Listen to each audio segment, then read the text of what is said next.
Ready for a deep dive? We're getting into the world of weaving today. Weaving. Yeah, weaving. I know. You're probably picturing, what, tapestries? Maybe some knitting needles your grandma used to have? Right, right. But trust me on this.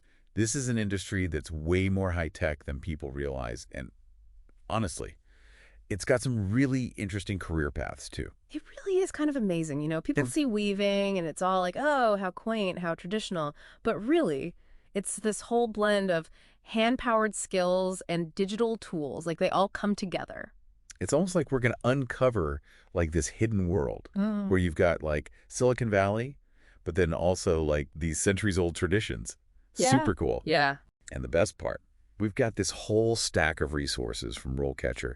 They're, I don't know if you've heard of them, but they're really changing how skilled trades like weaving connect with job opportunities. So we're going to get the inside scoop today. That's So fantastic. no more like daydreaming about quiet little workshops. Right. What's the real work environment like for a weaver these days? Think like busy factories, workshops that are really hunting. Now, don't get me wrong. You might have a few weavers out there working from home, enjoying that setup. Sure, sure. But our sources, they're saying it's way more, how do I put it, dynamic than a lot of people probably expect. Okay, so not just like Zen and fiber arts all day. Right. Not exactly. This is a job where you need stamina. You need to be paying attention to every little detail. We're talking operating machinery, troubleshooting, something goes wrong technically. And you might even be dealing with, hazards like dust, noise, that kind of thing. Oh. Yeah, safety is a big deal in this line of work. Wow, okay. I'm already getting industrial athlete vibes from all this, seriously. But speaking of industrial, we got to talk about automation. It's the elephant in the room, right? Yeah. How is all this technology changing the need for like actual handcrafted weaving? Yeah, that's a good point. I mean, it's easy to think, oh, more automation. That means hand weaving is disappearing. Right, right. But here's the thing. Our sources say hand-powered looms still super in demand, especially when you're making like luxury items, one-of-a-kind pieces. Machines just can't replicate that. Yeah, that makes sense. You can't mass produce that kind of character, that uniqueness that you get from like a loom that's been passed down. Exactly, exactly. And this actually, it kind of mirrors what we're seeing in the whole industry. Some weaving jobs, those more traditional ones, they might decrease as technology changes. But if you've got specialized skills, those are gold. And that's actually where a platform like RoleCatcher is so interesting. Have you ever heard of like a loom checkout sheet? A what? No, that sounds way more technical than I ever pictured. I know, right? And RoleCatcher, it helps make sense of all those industry terms, those little details, and it connects skilled workers like our weavers with the right employers. So it's like a digital matchmaker, but for skilled trades? Pretty much. That's really cool. Yeah. Our sources mentioned it does a bunch. Building a good CV or resume, getting you actually noticed by companies. It's huge. In Yeah. such a competitive job market, you got to have every advantage. For sure, for sure. It's not just what you know anymore, right? Yeah. It's how you show it off. Exactly. So if someone wants to become a weaver, like, where do they even start? Okay, so we've Yeah. got this career guide, Weaver source. It's really cool. It lays everything out. So usually you'd start as an entry-level weaver, Okay. learning the basics. Someone more experienced is showing you the ropes. You're getting good at like running the looms, figuring out the different materials. Right. And yep, even those loom checkout sheets we were talking about. It really is amazing when you think about it. Yeah. How much goes into weaving that, like, we never even think about. Oh, absolutely. And then as you get better, you move up. Junior weaver, that's the next step. Okay. And at that level, it's not just do this, do that. You're starting to troubleshoot things yourself, solving problems. You might even be mentoring someone newer than you. Huh.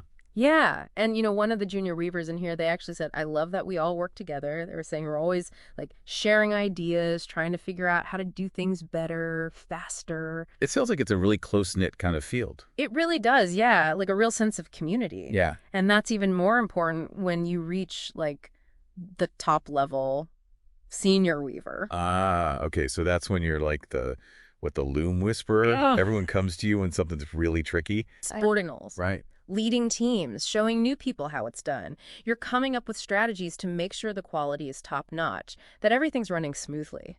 That's a lot of responsibility. It is. But, we should be real for a second. No job is perfect. True. True. So what did our source say about the maybe not so great parts of being a weaver.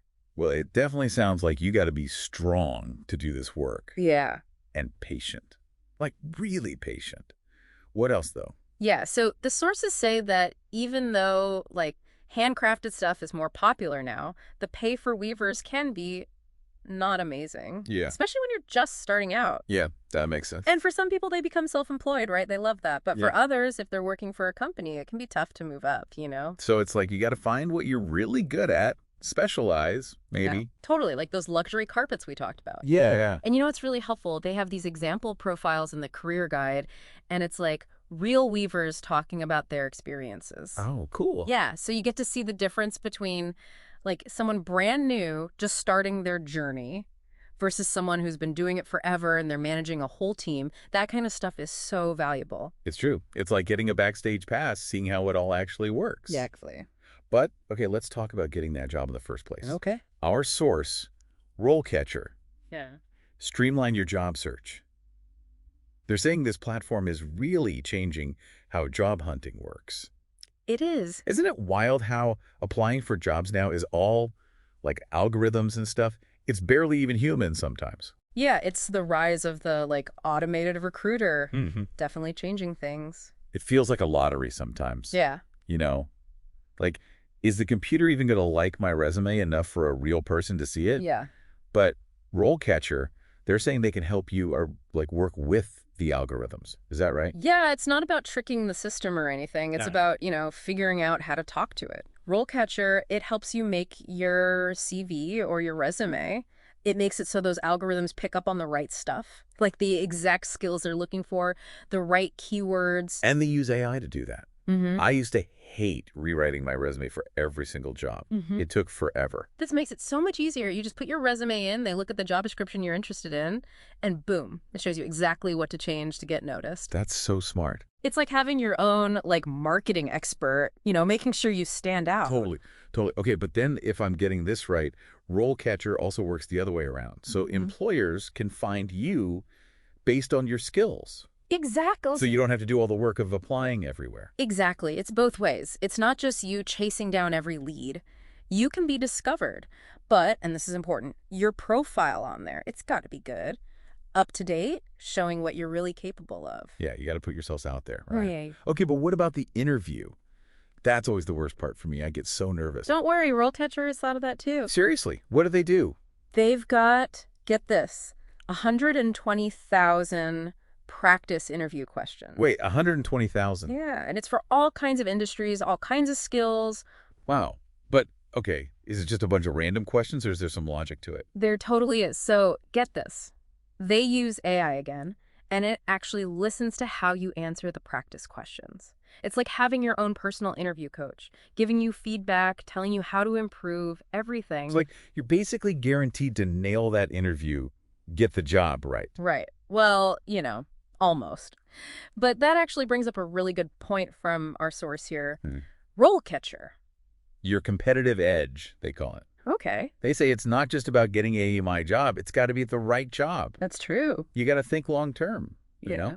Plan your career. People don't do that enough when they're job hunting, I think. Yeah, it's so easy to just like apply, and forget to think, wait, do I even want this? Yeah. Exactly. And that's where this thing, RoleCatcher's Career Compass, it can really help. Okay. So our source explains this tool, it figures out what kind of career path actually makes sense for you, like based on what you're good at, what you like to do, what you actually want to be doing in the future.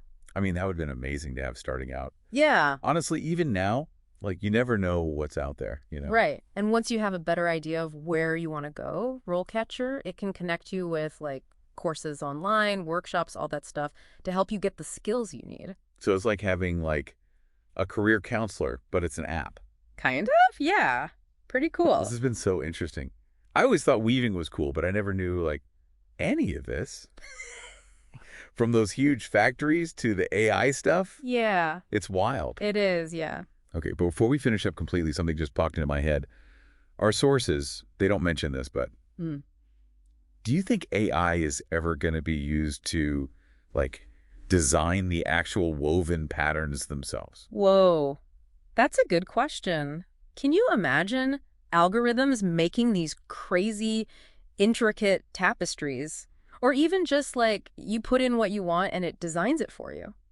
That would be insane. But Yeah. then, like, does that take away from the art? You know what I mean? Why? Yeah. It's definitely going to be a debate, right? Yeah, AI coming into something so traditional, some people are not going to like that. for sure. But maybe there's a way to do both. Yeah. Like they work together. Could be really cool, actually. Like, AI helps you push the boundaries even further, but it's still the weavers doing their thing. Exactly. The possibilities are endless. This is why I love doing these deep dives. Yeah. So cool. Well, everyone listening, there you have it. Mm. Weaving. Not what you thought, right? We've gone from the factory floor to, like, the future of tech all in one go. And don't forget RoleCatcher. If you're in a skilled trade, definitely check them out. For sure. So next time you see something that's been woven, like really beautifully made, take a second. Think about all the skill that goes into that, you know? Yeah. Might be way more high-tech than you realize. Until next time.